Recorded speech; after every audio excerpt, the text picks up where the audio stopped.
Olá pessoal, tudo bem com todos?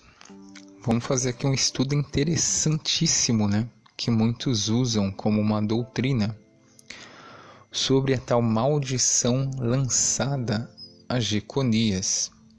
Jeconias, que a gente sabe, ele é um dos considerados um dos penúltimos reis, de Israel. Ele reinou apenas 3 meses, entre 598 e 597, e foi lançada uma maldição sobre ele, a qual na mente de muitos parece ser eterna. Mas será que essa maldição realmente é eterna? Bom, vamos analisar o texto aqui. É um oráculo que está no livro de Jeremias, no capítulo 22. A gente vai ler aqui do verso 24 em diante. Por minha vida, oráculo do Eterno, ainda que Conias ou Jeconias, filho de Joaquim, rei de Judá, fosse um anel em minha mão, em algumas Bíblias vai estar um anel de selar, em minha mão direita, eu te arrancaria de lá.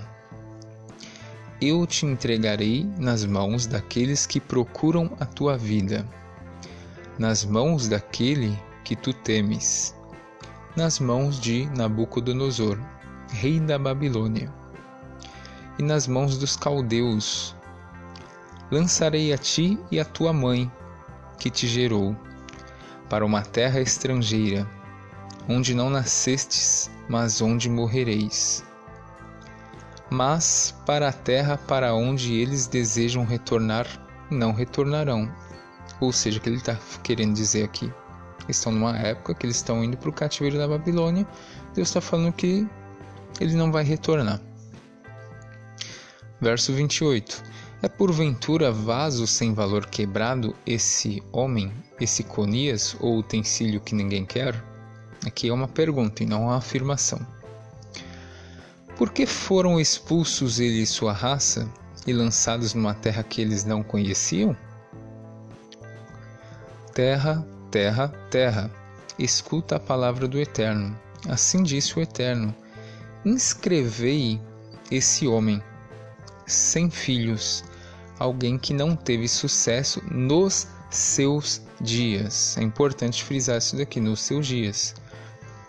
Porque ninguém de sua semente ou de sua raça conseguirá sentar-se no trono de Davi e governar de novo em Judá. Então tá aqui, esse é o oráculo, tá certo?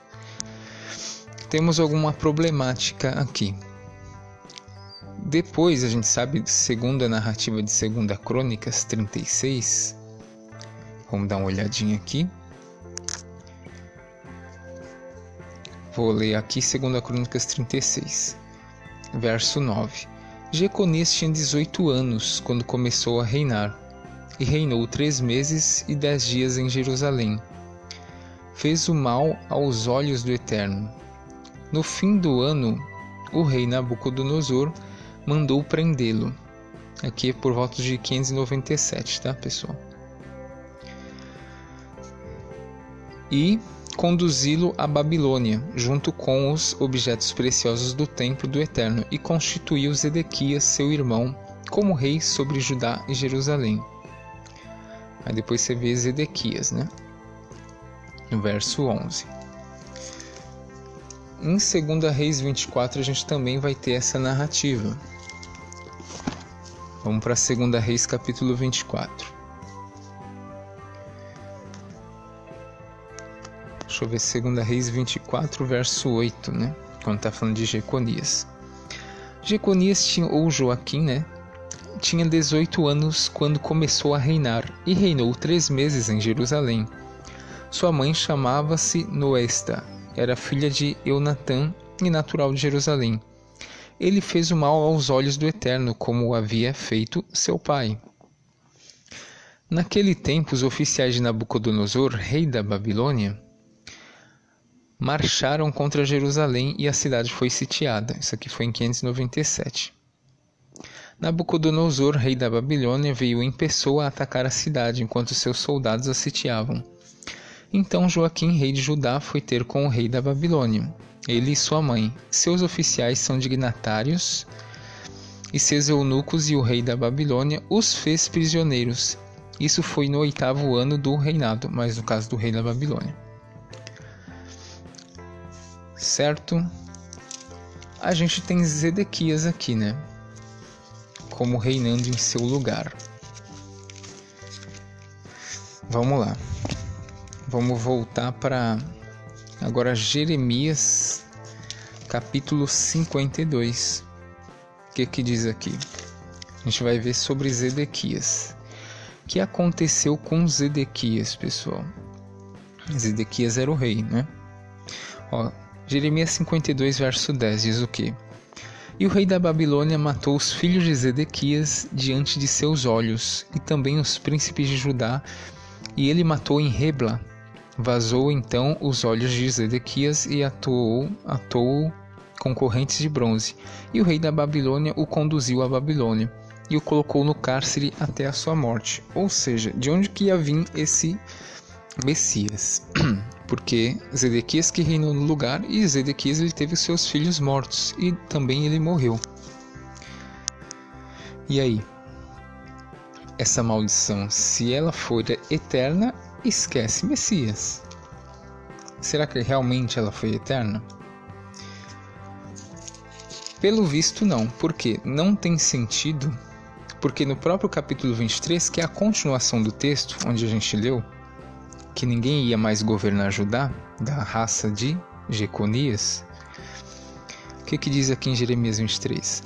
Ai dos pastores que perdem e dispersam as ovelhas do meu rebanho. Oráculo do Eterno. Por isso assim disse o Eterno, o Deus de Israel, contra os pastores que apacentam o meu povo. Vós dispersastes as minhas ovelhas, expulsastes e não cuidastes delas.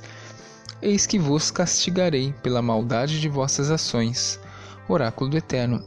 Eu mesmo reunirei o resto de minhas ovelhas, de todas as trevas para as quais as dispersei, e as farei retornar às suas pastagens. Elas serão férteis e se multiplicarão. Estabelecerei pastores para elas, que as apacentarão. Elas não terão mais medo, e não terão pavor, e não se perderão. Oráculo do Eterno. Eis que dias virão, oráculo do Eterno, em que suscitarei a Davi um germe justo.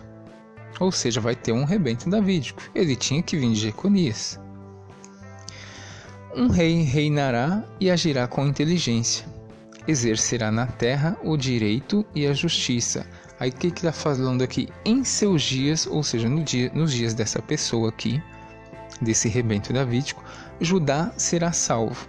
E Israel habitará em segurança. Judá vai ser salvo do quê? O que eles estavam passando? Pelo cativeiro. Então, nesses dias, o Judá ia ser salvo. Ou seja, eles iam sair do cativeiro. E Israel habitará em segurança. Israel é o norte, ou os que sobraram do norte. Este é o nome com que o chamarão, o Eterno Justiça Nossa. Por isso, eis que dias virão, oráculo do Eterno, em que não dirão mais, vive o Eterno que fez subir os filhos de Israel da terra do Egito, porque eles tinham essa lembrança, né? Mas vive o Eterno que fez subir e retornar a raça da casa de Israel da terra do norte, e de todas as terras para onde ele os tinha dispersado, para que habitem seu território. Ou seja, no dia que eles estão retornando do cativeiro, eles iam ter essa pessoa aqui, ia ser do rebento davídico, e tinha que vir de Jeconias. Agora, olhando aqui o oráculo contra Jeconias, no verso 30. Assim disse o Eterno: escrevei esse homem sem filhos, alguém que não teve sucesso nos seus dias. Ele está falando nos dias de Jeconias. Porque ninguém de sua raça conseguirá sentar-se ao trono de Davi e governar de novo em Judá. A gente sabe que Jeconias ele teve 7 filhos. A gente tem esse relato aqui nas genealogias lá, né, de 1 Crônicas, capítulo 3. Acho que é o verso 17, né, que fala dos filho de Jeconias. Aqui, 1 Crônicas 3. Filhos de Jeconias, o cativo Salatiel, seu filho, depois Melquirã, Fadaías, Senasser, Gesemias, Osama e Nadabias, 7 filhos. Algum deles subiu no trono? Não. Então isso daqui é uma coisa que foi cumprida, que em seus dias ele não teve sucesso. Ou seja, ninguém dos seus filhos eles subiram ao trono e governaram Judá, até porque eles estavam em cativeiro. Correto? Porém, aconteceu uma coisa boa, com Jeconias. Em Jeremias capítulo 52, nós temos uma narrativa, o verso 31, Jeremias 52, 31, diz assim: Mas no 37º ano da deportação de Joaquim ou Jeconias, a gente faz a conta de 597 menos 37 dá no ano 560. Mas no 30º ano da deportação de Joaquim ou Jeconias, rei de Judá, no 12º mês, no 25º dia do mês, Evil Merodach, rei da Babilônia, que substituiu Nabucodonosor, no ano em que começou a reinar, isso aqui é por volta de 562, 560, concedeu graça a Joaquim, rei de Judá, e o fez sair do cárcere. Falou-lhe com bondade e lhe concedeu um assento superior ao dos outros reis que estavam com ele na Babilônia. Ou seja, ele ganhou até lugar melhor do que o próprio Zedequias. Ele trocou suas vestes de preso e ele comeu sempre na mesa do rei durante toda a sua vida. Seu sustento lhe foi dado constantemente pelo rei da Babilônia, dia após dia até o dia da sua morte, todos os dias de sua vida. Depois o cara, ele teve uma vida tranquila, mesmo em cativeiro. Isso daqui já não seria uma graça? E a gente vai ver na própria escritura a quebra dessa maldição,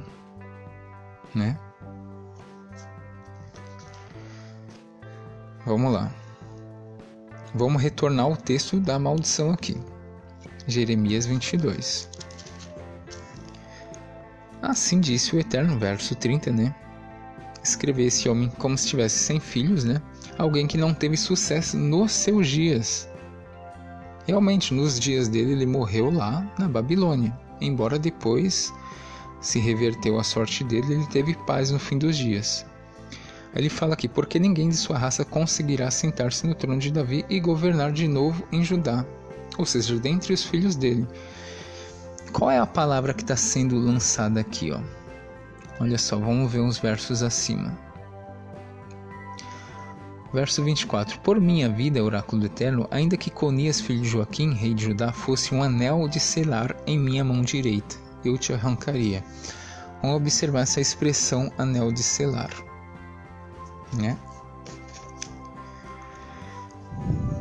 Primeira coisa, quando a pessoa se arrepende, o Eterno ele já demonstrou que ele volta atrás. Um exemplo disso é Miqueias. Vamos lá, vamos rodar as escrituras. Miqueias capítulo 3. O que diz lá o profeta Miqueias? Isso daqui que ele fala era para acontecer nos dias de Ezequias. Miqueias capítulo 3, verso 12 diz o quê? Verso 9, aliás. Ouve, pois, isto, chefes da casa de Jacó e dirigentes da casa de Israel, vós que execrais a justiça, que torceis o que é direito, vós que edificais Sião com sangue e Jerusalém com injustiça. Seus chefes julgam por suborno, seus sacerdotes decidem por salário, seus profetas vaticinam por dinheiro, e eles se apoiam no Eterno, dizendo: ao estar Eterno em nosso meio, não virá sobre nós a desgraça. Por isso, por